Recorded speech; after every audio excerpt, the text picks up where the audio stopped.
오랜만에 퀴즈 하나 낼 테니까 맞춰보십시오. 서양 속담인데요.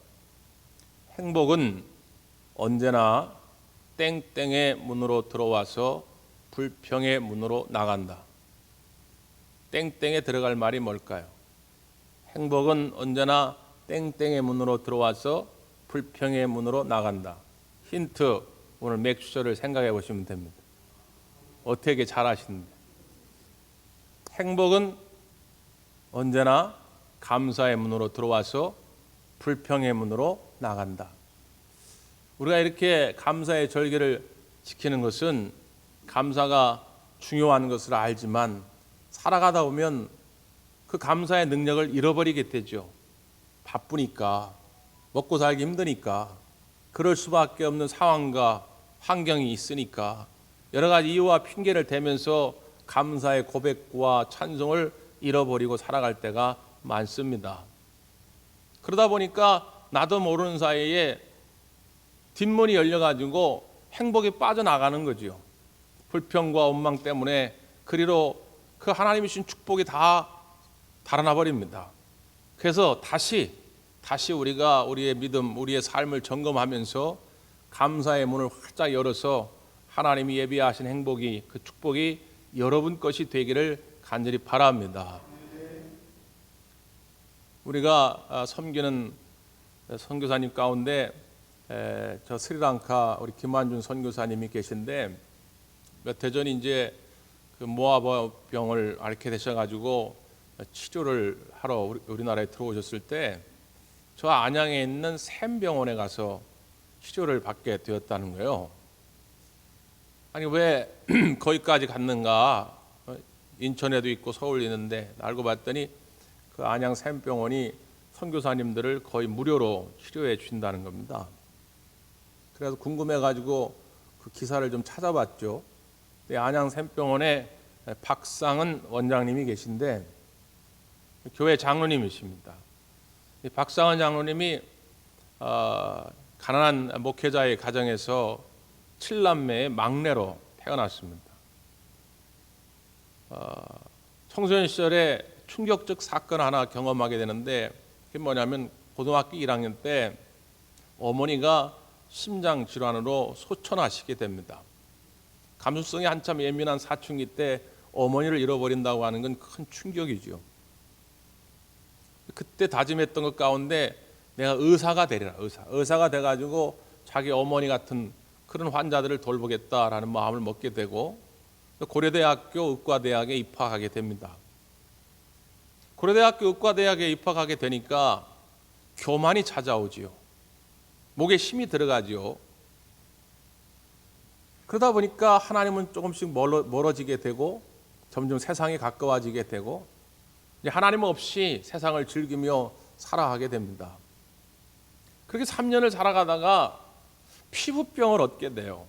근데 이 피부병이 참 희귀한 피부병입니다. 머리끝부터 발끝까지 비늘이 벗겨지는 피부병이에요.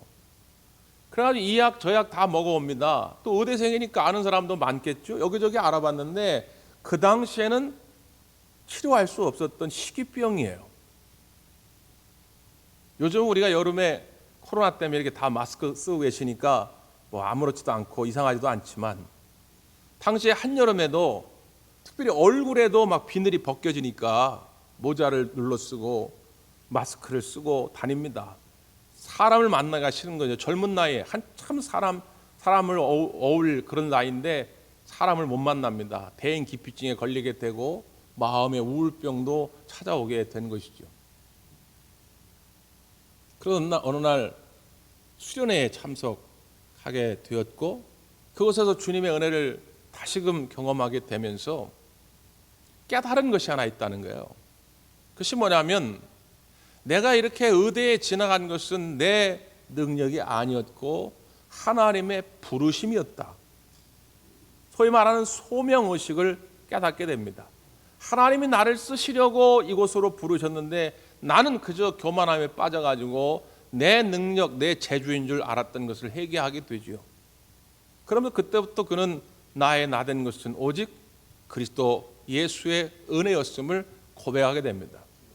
그러면서 지금도 늘 말씀하시기를 그때 당시에 피부병은 나에게 큰 고통이었지만 지금 돌이켜보면 그것은 나에게 하나님의 축복이었다라고 고백하고 간증합니다.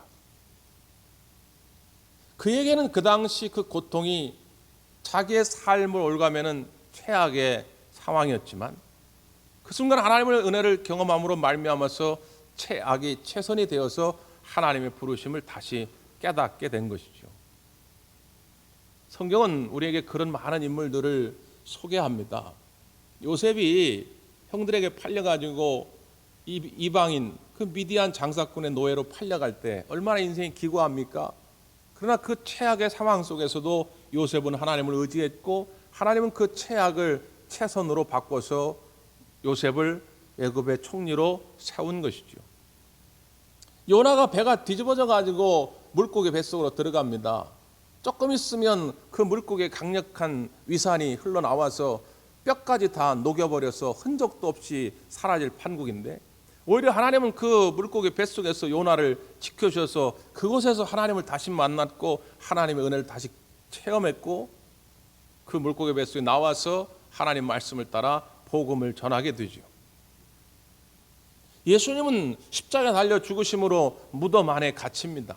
세상은 말했어요. 사탄은 말합니다. 끝났다고, 최악이라고, 이제 예수의 시대는 끝이야 라고 말했지만 예수님은 3일 만에 무덤 문을 여시고 부활하신 것이죠. 성경은 온통 그런 이야기입니다. 더 이상 떨어질 것이 없는 막장 최악의 상황에 처해 있다 할지라도 사람에게는 그것이 최악일지 모르지만 하나님의 일은 아직 안 끝났다는 거예요. 그 최악의 상황 속에서도 우리는 다시금 하나님의 손을 붙잡고 일어날 수 있다고 하는 것이죠. 우리가 코로나19의 이 위기의 시대에 살아갑니다. 경제적으로도 그럴 수 있고 질병 때문에 고통받을 수도 있고 무엇보다도 마음의 병들이 생길 수 있는 이런 때에 그럼에도 불구하고 다시 한번 우리가 하나님을 바라보면서 기도할 수 있고 찬양할 수 있다면 하나님은 속히 모든 문제 가운데서 우리를 일으켜 세우실 줄 믿습니다. 오늘 우리가 읽었던 본문 가운데도 그런 하나님의 은혜를 체험했던 한 사람을 소개하지요. 여호사밧입니다. 여호사밧은 남유다의 4대 왕입니다. 여호사밧이 왕으로 있을 때에 여호사밧에게 닥친 최악의 상황을 오늘 본문은 이렇게 소개를 하는데요. 20장 1절 가운데 보면 그 후에 모압 자손과 암몬 자손들이 마온 사람들과 함께 와서 여호사밧을 치고자 한지라 이렇게 말합니다. 모압, 암몬 그리고 마온 세 족속 세 나라가 연합군을 만들어 가지고 남유다를 침공한 것입니다. 1대1로 싸워도 지금 이길까 말까 합니다. 남유다와 모압이 혹은 남유다와 암몬이 혹은 남유다와 마온이 1대1로 싸워도 이길까 말까인데 지금 세 나라가 연합을 해가지고 남유다에 쳐들어오게 되니까 이길 수 있는 확률은 제로입니다. 그럼 둘 중에 하나입니다. 이 연합군에게 두 손 들고 항복을 하든지 아니면 하면 어떻게 될지 모르겠지만 붙어보든지. 근데 붙어보면 백성들이 다 죽게 될 것이고 항복하자니 체면이 말이 아니고 이럴 수도 저럴 수도 없는 그런 진퇴양난의 순간에 처하게 된 것이죠. 자, 이런 상황이 우리에게 닥쳐져 올 때 대개 인간의 본능대로 움직이는 사람들은 하나님을 원망합니다. 왜 나에게 이런 상황을 만들어 놓으셨냐 말이죠. 대개의 사람들은 이런 상황이 다가오게 되면 주변 사람들에게 모든 책임을 전가합니다. 남편 때문에, 아내 때문에, 친구 때문에, 이웃 때문에, 누구 때문에 내 인생이 이렇게 됐다. 왜 그래야 마음이 편안해지거든요. 이게 인간이 가지고 있는 방어 기제입니다. 그러다 보니까 분란이 생길 수밖에 없죠. 또 어떤 이들은 그러다 안 되면 자기를 학대합니다. 내가 못나서, 내가 무능력해서, 난 쓸모없는 존재다. 그리고 극단적 선택을 하기도 하죠. 그런데 여호사밧은 그렇게 하지 않았다는 거예요. 자, 여호사밧은 이 최악의 상황 속에서 어떻게 했습니까? 자, 3절 4절 말씀인데요. 3절 4절 시작.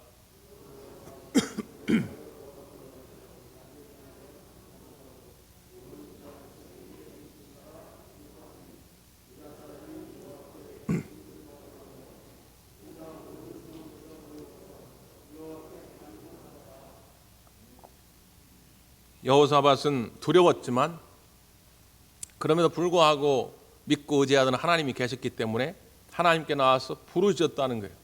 그리고 백성들에게도 금식을 공포하고 함께 성전 뜰 앞에 모여서 기도하자고 선포한 것이죠. 그래서 백성들이 함께 모여서 하나님 앞에 기도하기를 시작한 것입니다. 사랑하는 여러분, 우리가 최악의 상황을 만날 때 그때 사용해야 할 정말 값진 무기 하나가 바로 기도인 줄 믿습니다. 기도할 때에 하나님이 역사하시는데 하나님의 음성이 들려지게 됩니다. 물론 거기 모인 모든 사람들에게 하나님 음성이 들려졌겠죠. 그러나 그것을 들을 수 있는 사람은 하나님의 영이 충만한 사람인데 어떤 사람이냐면, 자 14절 말씀 보실까요? 여호와의 영이 회중 가운데에서 레위 사람 야하실에게 임하셨으니, 하나님의 영이 그 회중 가운데 임하였는데 특별히 영적으로 민감했던 야하시엘에게 하나님의 영이 임함으로 말미암아 그의 입술을 통해서 하나님의 음성을 대언하게 하십니다. 뭐라고 말씀합니까? 자 15절 시작.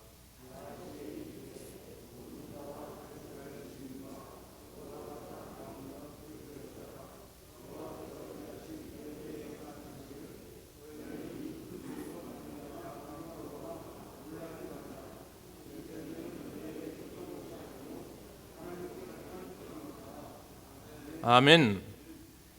너희는 두려워하거나 놀라지 말라. 이 전쟁은 너에게 속한 것이 아니라 나 여호와에게 속한 것이니라. 여러분, 성경은 제가 자주 말씀드리지만 하나님의 명령을 담고 있는데 하나님께서 명령하신 것들 가운데 가장 많이 나오는 명령이 뭘까요? 사랑하라, 기도하라, 전도하라, 뭐 그런 명령도 많이 있지만, 그런 명령 중요하지만 횟수로 따지면 그런 명령이 많이 나오는 것이 아니라 제일 많이 나오는 명령이 뭐냐? 두려워하지 말랍니다. 왜 그럴까요? 두려움은요, 모든 사역을 멈추게 만듭니다. 두려움에 가득 차면 기도도 못해요. 두려움에 가득 차면 예배의 자리에 나오기가 어렵습니다. 두려움에 가득 차면 사역할 수가 없어요. 시작도 못 해보고 절망합니다. 그러니까 사탄이 말이죠, 대놓고 우리에게 기도하지 마라, 사랑하지 마라, 전도하지 마라, 예배드리지 마라, 뭐 그런 얘기를 하진 않습니다. 그래도 내가 그래도 교회 한 20년 30년 다녔는데 그래도 명색이 집사요 권사요 장로인데 말이지, 그런 거 잘 안 넘어가요. 그러니까 사탄이 우리에게 주는 것은 은연중에 두려움을 심습니다. 사업하는 일에도 사역하는 일에도 주님의 비전을 따라 살고 싶은데 은연중에 두려움을 심기 시작하면요, 한 걸음도 내딛지 못합니다. 그러니까 오늘 하나님께서 수도 없이 성경을 통해 우리에게 말씀하시는 뭐냐면 두려워하지 말라는 거예요. 두려움을 깨트려야 기도의 자리로, 예배의 자리로, 봉사의 자리로 나오게 될 줄 믿습니다. 두려워하지 말라. 전쟁은 여호와께 속한 것이다. 이 말을 했던 또 한 사람이 있죠. 사무엘상 17장 47절인데요. 여호와의 구원하심이 칼과 창에 있지 아니함을 이 무리에게 알게 하리라. 전쟁은 여호와께 속한 것인즉 그가 너희를 우리 손에 넘기시리라. 누가 한 말이죠? 다윗이 한 말이에요. 다윗. 이 상황하고 너무 비슷하지 않습니까? 다윗은 소년입니다. 전쟁터에 나가본 적도 없고 군사훈련을 받아본 적도 없어요. 근데 지금 골리앗 장군 앞에 서 있습니다. 이스라엘에 수많은 군사들이 있지만 골리앗 장군 앞에 벌벌 떨고 있을 때 소년 다윗이 했던 말이에요. 지금 여호사밧도 마찬가지입니다. 마치 소년 다윗의 모습처럼 지금 세계 나라 연합군이 코앞에 와 있는데 벌벌 떨 수밖에 없는 그런 상황인 것이죠. 그런데 하나님의 영이 충만한 사람은 뭐라고 선언하냐? 두려워하지 말라, 놀라지 말라, 전쟁은 여호와께 속한 것이다. 그래서 소년 다윗이 뭐라고 선언합니까? 너는 칼과 창과 단창으로 내게 나오지만 나는 네가 모욕하는 이스라엘 군대의 하나님의 이름으로 너에게 나아가노라. 이런 배짱, 이런 용기가 어디서 나옵니까? 하나님이 함께 하신다고 하는 확실한 믿음이 그에게 있었기 때문에 가능했던 것이죠. 돈 많은 사람이, 지식이 많은 사람이, 나이가 많은 사람이 두려워하지 마, 놀라지 마, 그런 얘기 하는 거 아닙니다. 오히려 돈 많고 가진 것이 많은 사람일수록 두려움이 많다고 하는 통계도 있어요. 하나님의 영이 충만한 사람만이 담대하게 이 선언을 할 수 있습니다. 여러분 가정 안에서 어떤 어려움이 찾아왔을 때, 여러분 사업장에서 어떤 어려움이 찾아왔을 때도 하나님의 영이 충만한 바로 여러분이 이런 선언을 할 수 있다는 거예요. 두려워하지 말라, 놀라지 마라. 하나님이 우리와 함께 하실 것이다. 이 이야기를 들었던 여호사밧 왕이 용기가 생긴 거죠. 믿음이 생긴 겁니다. 그때 여호사밧 왕이 취했던 행동인데요. 자, 20절 한번 보죠. 20절. 시작.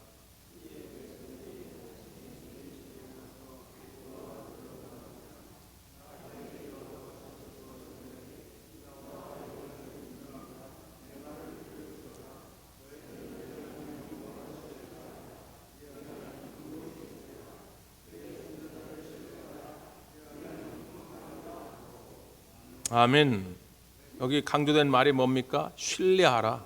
하나님을 신뢰하고 선지자를 신뢰하라. 제가 종종 말씀드리지만 참 목회하면서 서운할 때가 하나 있는데, 목사님, 저는 교회 한 30년 다녔는데 하나님의 음성을 한 번도 들어본 적이 없어요. 그런 말 하실 때. 그러니까 그런 분들에게 있어서는 어떤 선입관이 있냐면, 하나님의 음성을 듣는다고 하는 것은 마치 동굴 속에서 사랑하는 아들아, 알아, 내가 오늘 너와 와 이런 것만 하나님의 음성을 생각하는 거예요. 네? 여러분 부족하지만 하나님께서 주일마다 이 단위 위에 세우시고 제 입술을 통해서 하나님의 음성을 대언케 하신 줄 믿습니다. 제 입술을 통해 하나님의 음성이 매주일 선포되는데 나는 하나님의 음성을 한 번도 들은 적이 없어. 그럼 난 뭐예요? 뭐 한 거예요, 목사는? 네? 제가 여기서 무슨 정치 얘기를 합니까? 정치 얘기 저도 하고 싶은 게 많지만 안 하잖아요. 개인 얘기는 안 하잖아요. 스포츠 얘기 요즘 SK 와이번스가 너무 꼴찌해가지고 참 속상한데 그거 하고 싶은 게 많아요. 안 하잖아요. 제가 무슨 개인적인 얘기를 여기서 하지 않잖아요. 아니 하나님의 음성을 늘 선언하는데 나는 하나님의 음성을 들은 적이 없다 그러면 어떻게 되는 겁니까? 문제는 뭐냐? 하나님의 음성을 들었는데 어떤 사람은 그 말씀을 신뢰하는 자가 있고 그렇지 않은 자가 있다는 거예요. 신뢰하는 자가 두려움을 없애는 겁니다. 신뢰하지 못하면 100번, 1000번 들어봐야 아무 소용이 없어요. 그러니까 여호사밧이 하나님을 신뢰하라, 그러기 위해서는 그의 말씀을 대언한 선자들을 신뢰하라는 거예요. 출애굽기 15장에 보면 이스라엘 백성들이 홍해를 건너자 한 3일 됐을 때 마실 물이 없어서 고통을 받잖아요. 사람이 음식을 못 먹으면 한 그래도 40일 이상 버티는데 물을 먹지 못하면 3일 이상 버티기 어렵다고 하지 않습니까? 그러니까 홍해를 딱 3일 됐을 때 이 사람들의 이 갈증의 고통은 극에 달한 겁니다. 그 죽을 지경이 된 거죠. 그때 물을 만납니다. 그 달려들어 허겁 좀 먹죠. 근데 물이 써서 먹을 수가 없더라는 거죠. 그래서 그것을 쓰다라는 뜻의 마라라 이름 진 것입니다. 그래서 백성들이 또 원망이 시작된 거죠. 광야의 이스라엘 백성들의 주특기 아닙니까? 원망. 툭하면 원망. 그때 모세가 어떻게 합니까? 하나님께 부르짖었다는 거예요. 그때 하나님이 한 나무를 가리키셨다는 거예요. 잘 보세요. 하나님이 그냥 처음부터 단물로 줄 수도 있죠. 굳이 무슨 쓴물을 만나겠다가 그걸 단물로 바꿔시고 번거롭게, 아니 목마르다는데 그냥 처음부터 단물을 주시면 되잖아요. 또 어쩌다가 쓴물을 만났는데 쓰다 그러니까 하나님이 아이고 불쌍해라 뿅 하고 단물로 바꿀 수도 있잖아요. 근데 그렇게 하지 않으셨다는 거예요. 한 나무를 가리키셨다는 거예요. 그 가리키신 나무를 모세가 던진 겁니다. 여러분 잘 보세요. 가리키신 것까지는 하나님의 응답이에요. 하나님이 하실 일이에요. 그러나 믿음을 가지고 그 하나님의 말씀을 신뢰해서 나무를 던지는 건 내가 할 일입니다. 가만히 있어도 될 문제가 아니에요. 내가 순종하는 마음으로 그 나무를 던질 때에 그 쓴물이 단물이 된 줄 믿습니다. 하나님께서 왜 이 과정을, 이 레슨, 이 과정을 거치게 했는지를 그래서 친히 설명하죠. 출애굽기 15장 26절에 보면 너희가 너희 하나님 나 여호와의 말을 들어 순종하고 내가 보기에 의를 행하며 내 계명의 귀를 기울이며 내 모든 규례를 지키면 내가 애굽 사람에게 내린 모든 질병 중 하나도 너희에게 내리지 아니하리니 나는 너희를 치료하는 여호와입니다. 여호와 라파. 야, 이런 쓴물 아무것도 아니야. 너희들한테는 최악의 상황일지 모르지만 나한테는 아무것도 아니야. 그러니까 걱정하지 마. 다만 내가 너희들에게 보고 싶은 것은 뭐냐? 나를 순종하고 의지하는지 나는 확인하고 싶다. 나를 정말 신뢰하고 있는지를 나는 그게 보고 싶어. 그것만 확인되면 쓴물을 단물로 바꾸는 건 나한테는 아무것도 아니다. 나는 여호와 라파, 치료하는 하나님이다. 이거를 하나님이 보여주시기 위해서 일부러 그랬다는 거예요. 여러분 지금도 그럴 수 있습니다. 제가 개인 대 개인으로 만나서는 직접적으로 이런 말씀 드리기가 어려울 때가 참 많아요. 지금 사람 죽게 생겼는데 가가지고 집사님 하나님 뜻이 다 있는 거예요. 너무 고통스러워하지 마세요. 이렇게 말하기가 어려워요. 1대1 상담할 때는 같이 아파해주고 같이 울어주는 게 목회자의 사명이죠. 그렇기 때문에 여러분 미리미리 준비하라고 제가 이렇게 일상적일 때 말씀을 드리는 거예요. 우리가 뜻하지 않은 최악의 상황들을 누구나 만납니다. 그럴 때마다 하나님 왜 나한테 자꾸 이런 고통을 줍니까? 라고만 하지 마시고 하나님 무엇입니까? 지금 이 순간 나를 향하신 하나님의 뜻이 무엇입니까? 그걸 깨닫게 하여 주시옵소서. 그 하나님의 뜻을 깨닫게 되면 이해가 되어지고 두려움도 사라지게 되고 그 속에서 하나님의 은혜를 경험하게 될 줄 믿습니다. 하나님이 나를 신뢰하는지 그렇지 않은지를 보시기를 원했던 거죠. 그 여호사밧이 먼저 신뢰하라고 한 것입니다. 그 다음에 이제 취한 행동이에요. 자, 21절입니다. 21절. 시작.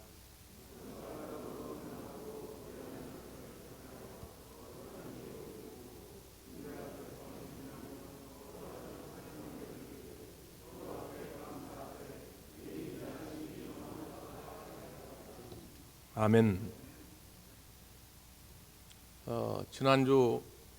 지지난주 계속 그 해외 뉴스란에 나오는 것 중에 인도와 중국의 국경 분쟁의 이야기가 나옵니다. 인도와 중국이 협정을 맺어가지고 오래전에 접경 지역에서 총기를 사용하지 못하게 했죠. 그래서 총은 쏘지 못합니다. 하도 그 전에 분쟁이 많아가지고 총을 쏘지 못하게. 그랬더니 어떻게 하냐? 주먹 싸움을 해요. 주먹 싸움. 몽둥이 갖고 싸우고. 그래가지고 중국, 인도 수십 명의 사망자가 나오는 사건이 한 2주 전인가 있었죠. 그래가지고 중국이 화가 나가지고 그 접경 지역의 군인들을 격투기 선수로 바꾼 겁니다. 격투기. 총은 못 쏘니까 한번 주먹으로 싸워봐야 격투기.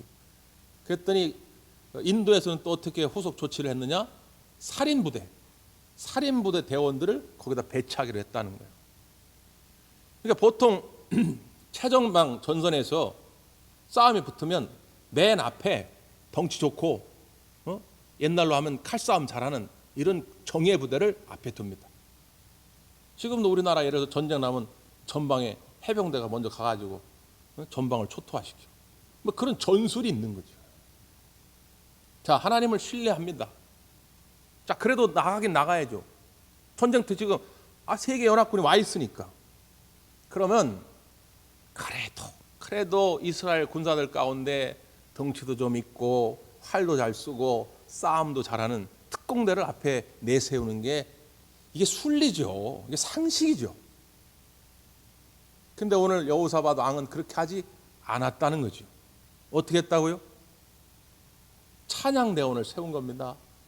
찬양대 가운을 입혀놓고 그 앞에서 전쟁터 나가는데 노래하게 만든 거예요. 뭐라고 노래합니까? 여호와께 감사하세. 그의 인자하심은 영원하리로다. 여호와께 감사하세. 그의 인자하심은 영원합니다. 저 앞에서 모압, 암몬, 마온 군사들이 보고 야, 저거 미친 것들 아니야. 저거 지금 전쟁터 나오는데 가운 입고 나와가지고 노래나 부르고 앉았고 지금 이해할 수 없는 상황이죠. 그런데 어떤 일이 벌어집니까? 자, 22절입니다. 22절 시작.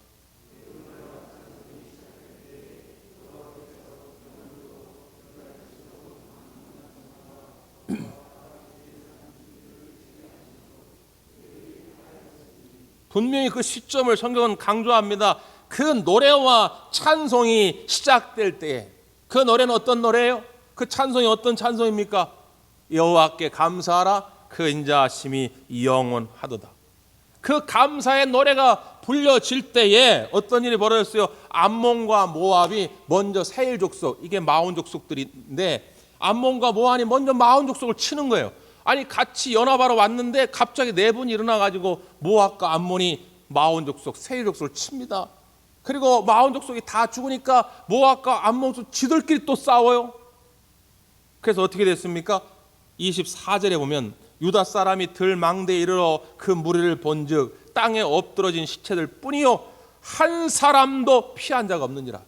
그 전쟁터에 나온 세계 연합국의 군사들이 한 사람도 남김없이 다 죽임을 당했다는 거예요.